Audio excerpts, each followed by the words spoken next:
한국 가수 최초로 빌보드 싱글 1위를 차지한 방탄소년단. 1조 7천억 원의 경제 효과를 낸다는 분석이 나왔습니다. 심지어 방탄 이코노미란 신조어까지 등장했는데요. 이리나 기자가 방탄소년단의 경제, 문화적 파급력을 짚어봤습니다.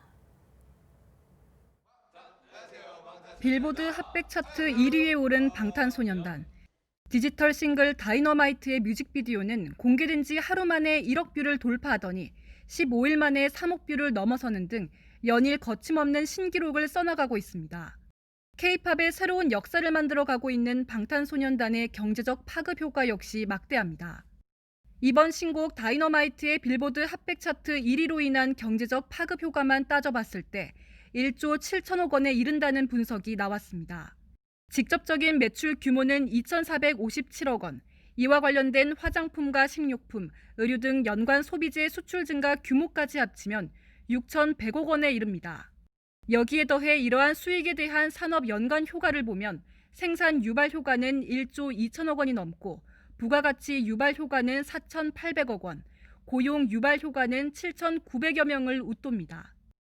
이 같은 추산치는 문화체육관광부와 한국문화관광연구원이 함께 분석한 결과로 올해 전 세계적인 코로나19 상황으로 해외 투어 콘서트 등이 전혀 진행되지 못한 데다 외국인 관광객 유치 효과가 제외돼 이러한 부분이 포함됐다면 그 효과는 훨씬 더 클 것으로 보입니다.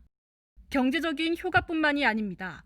방탄소년단은 물론 아카데미 사관왕에 빛나는 영화 기생충 등 최근 한류 콘텐츠의 연이은 성공으로 우리나라의 국제지수도 덩달아 상승했습니다.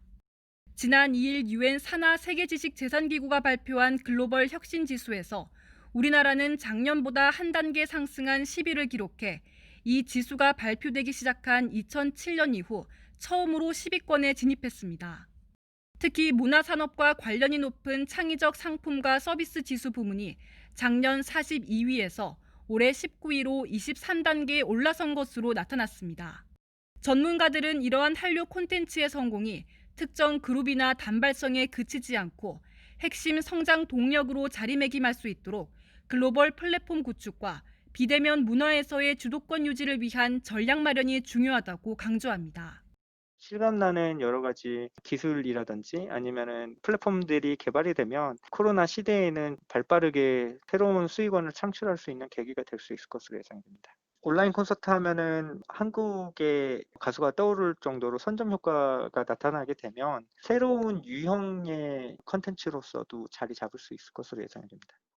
이런 가운데 정부는 내년 온라인 공연 전용 스튜디오 조성에 나서는 등 비대면 실감형 한류 콘텐츠 산업 육성에 대한 투자를 확대해 나갈 계획입니다. KTV 이리나입니다.